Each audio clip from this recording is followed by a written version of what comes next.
Jonglei State and Greater Bibor administrative area have exchanged over 100 abducted women and children in the last 4 months.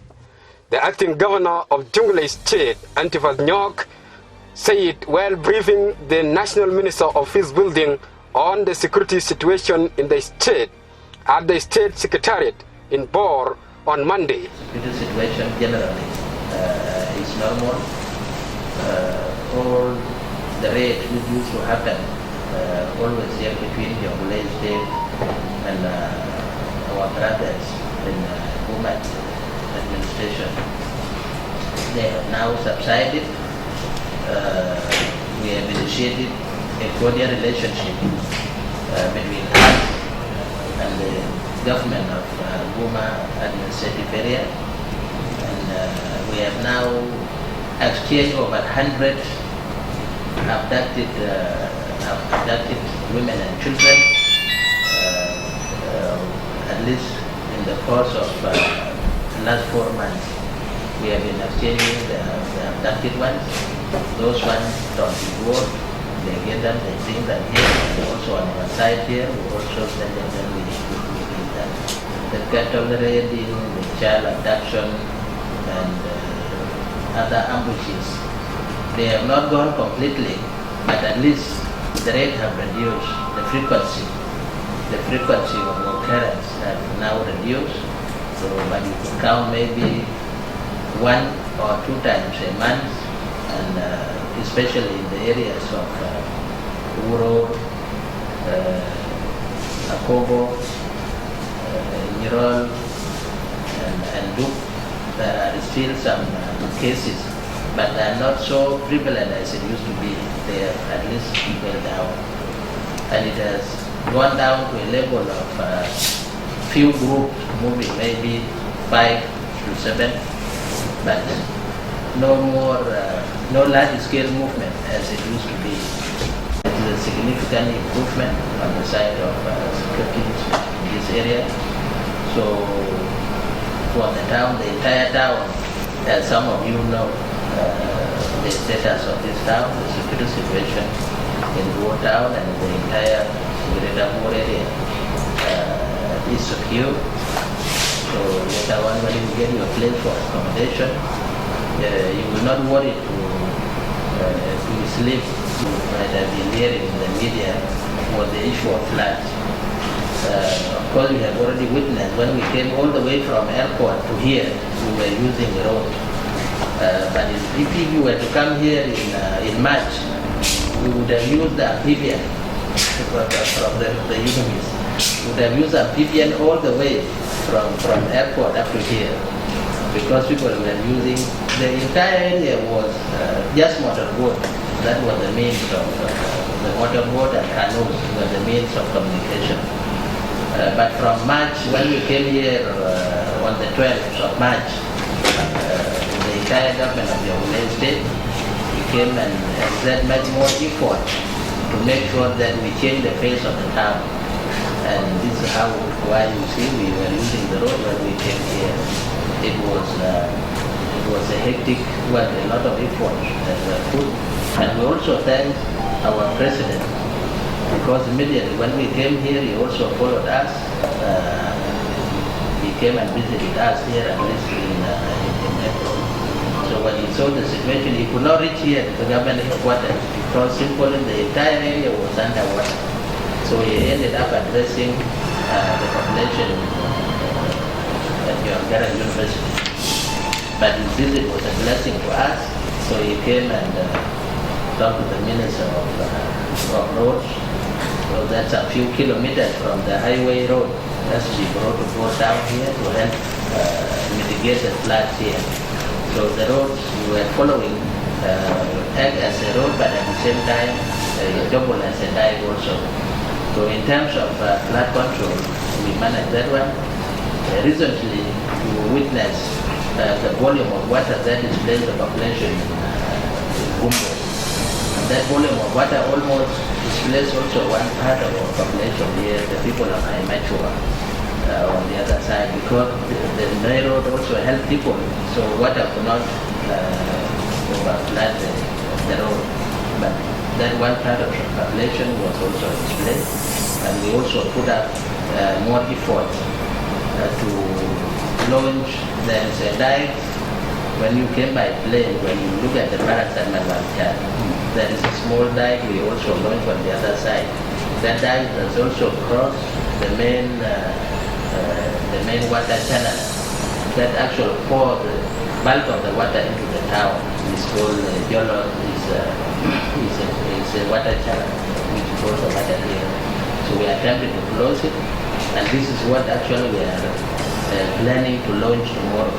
Will be launched officially tomorrow. So that time will continue, will come all the way up to here, up to Amana here, and then it will continue like this up to Leodia and from Leodia beyond. So it is a major, it's going to be a major achievement if that come through. Will also be like the Nile Avenue, but at the same time it is a dike, so it will protect the dike completely from water here. Then on the northern part of the town, there is village called Mano, I think you know it. Yeah, so water also tried to receive back from Mano all the way to flood areas of Nangba. We have also exerted much more effort. We have our own government excavator here, so we have deployed that excavator there that is taking care of the other side of the dike. Then the water we use to flood this area here, Marot Market, and the entire population on the other side. So, but we also made a plan. We were given a pumping machine from the Ministry of Water. So we have installed that machine, and we dug a very big hole. So the water is being drained here all the way to that hole, and then it is pumped out. Put into the river.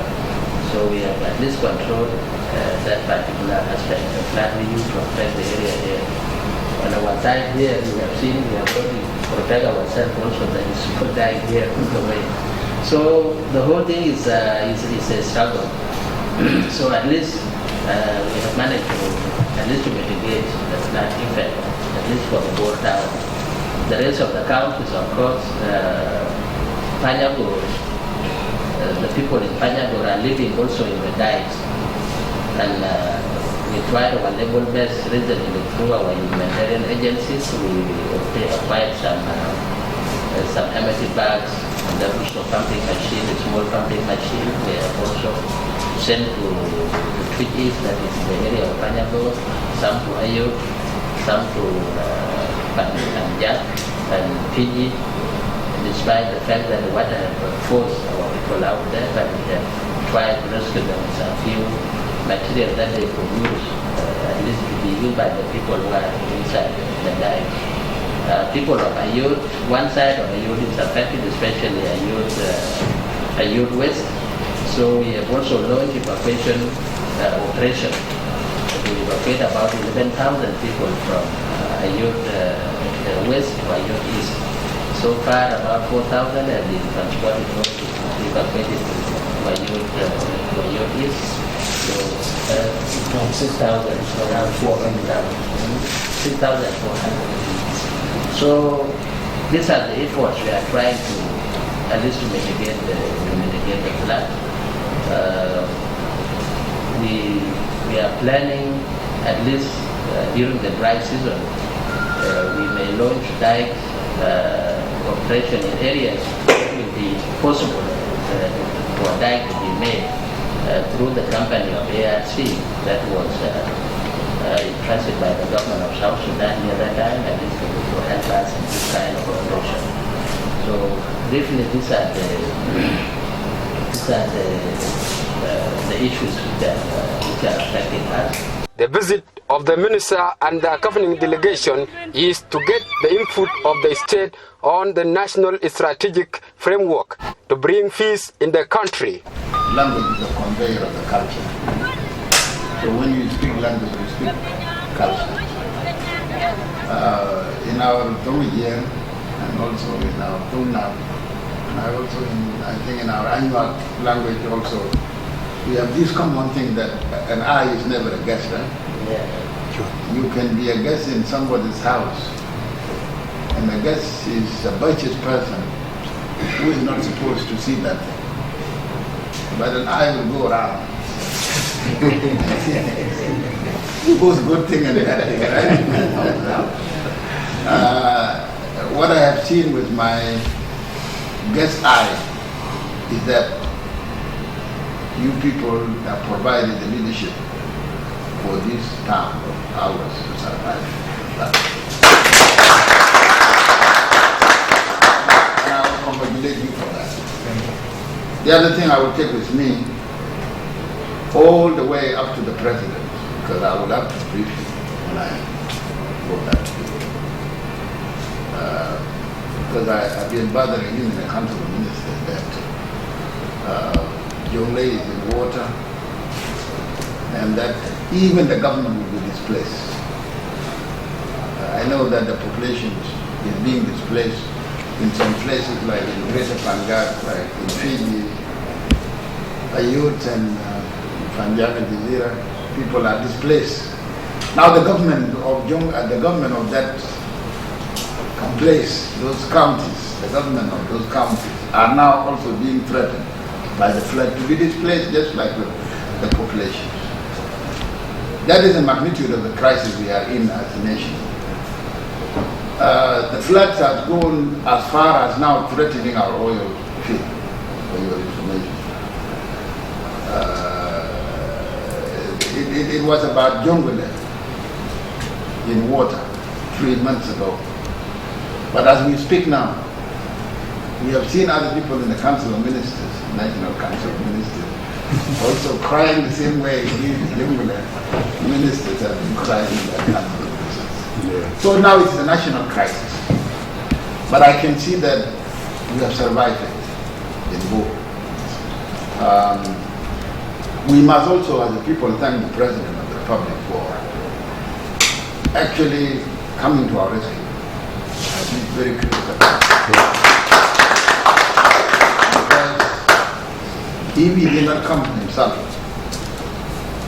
to see that he could not address people here, but at Dr. Jongeli University, maybe things could have delayed a little bit, but he took it upon himself to see her there. The Jonglei case may be used and be replicated in other places, using road as a dialogue to serve the town. I think our people have done great. But we have a long way to go. We need to go to the rescue of our counties, the same way we have done it here, and at least to serve whatever is left there. I'm also impressed, and this is one thing I have seen with my guest eye, is that you have a cohesive government that work together to provide leadership for our people in the states. The challenge we have now as a country, and this is what I will take you through when I introduce my mission to you, is a challenge to work together after so many years living as enclaves of war. During wartime, you know what happened, that we live in enclaves, the government enclaves, enclave of opposition and all that. But I've seen now in both that they are working together as one company. That is very important. Leadership, the political leadership of the country must be seen together by the people for us to build the social fabric of our society. As a Minister of Peace Building, we are charged with the most delicate thing, that we need to involve everybody to do with us. Because you know what the war has done. And Ambassador Antipus Nyok, our acting governor, told us about the destructions of infrastructure by war. To me, the physical infrastructure is not difficult to build. If you fix the social fabric of our society, reconcile our people and heal our nation, you can reconstruct the physical infrastructure. We have seen it in some other countries. For example, the experience of the Balkans, former Yugoslavia, and some part of the former Soviet Union, which were infrastructurally highly developed. But because the social fabric of the societies of those countries were not fixed, they went to war and destroyed all the things they have built. South Africa is the same way. I went to South Africa last year, and I've seen that South Africa is highly developed, just like the United States of America. But the social fabric of the society is very weak. South Africa can go to war at any time with itself and destroy whatever they have built. Maybe that is where I come from as a student of law and social science. But I want to focus on this social fabric because I know once we fix it, we will fix the rest.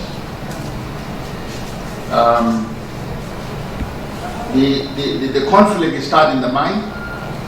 It must also be ended in the mind. You cannot end it on papers. We have a very good agreement now that we are implementing. And for us who negotiated it, we build all the institutions of the government into it. In the government of the national unity, here is what we are doing. And that is what has brought us to border. The agreements must be implemented for us to build peace. Because you don't build anything without foundations. You build the foundation first. And the foundation is the implementation of the agreement. The agreement is an agreement of 8 chapters. But only 7 chapters. It is an agreement of reform. But every institution of the government, even here in this cabinet, every ministry has a chapter to implement. Chapter 1, which is the establishment of the government structures, the structures of the governance. That is chapter 1. It is chapter 1 that put this body together. To have a state government and to have national government. That is implemented by the governor office or actually the executive of the states. There we have Minister of Cabinet Affairs, the Presidency, and then other ministries including information and the Minister of History. Chapter 3 is implemented by security ministries, Interior, Defense, Minister of National Security. Chapter 3, Humanitarian Affairs, is about humanitarian assistance, social services, and that is health, education, social welfare. Chapter 5 is Transitional Justice. That is the responsibility of the Minister of Justice and Constitutional Affairs. At the state level, that would be called Minister of Local Government and Law Enforcement, plus your executive, the office of the governor and the deputy governor. Yes. Social Service Ministry, same thing. Chapter 4 is financial reform for us to be trusted by the international community. Because the agreement, by the way, was drafted by the international community for us to sign. They expect us to end corruption and establish a new financial management system. That is chapter 4. Chapter 6 is a permanent constitutional making process. And people will come to you here and vote for your input, because this time around we will not have constitution of the government, we will have constitution of the people. You will be the one to write the new constitutions, permanent constitution. Chapter 7 is monitoring and evaluation, which is our responsibility. What has brought us to board? It is a national strategic framework to build peace. It cannot be completed in Juba. Juba is not South Sudan. Juba is just Juba, the national capital. People of South Sudan are out there in the States, and this is where you are. In the past, we made one gross mistake, that 90% of the budget of South Sudan is to be spent in Juba during our time. This is changing. Now the powers and resources, according to the agreements, are supposed to be devolved to the states. Even the policy-making process must be informed by the aspiration of the people of South Sudan in the state. That is why we are here. So tomorrow we will have a workshop on a strategic framework, and many of you will be invited to it because it is our policy. I hope the Honorable Minister of Peace Building has done that. Very recently I invited all the 10 state ministers of peace building and the head of the peace building institution in our 3 administrative areas about the same thing, the policy making, the strategic framework. Ambassador, that's why we are here. During the security briefing, the minister also briefed the state cabinet on the implementation of the revitalized peace agreement.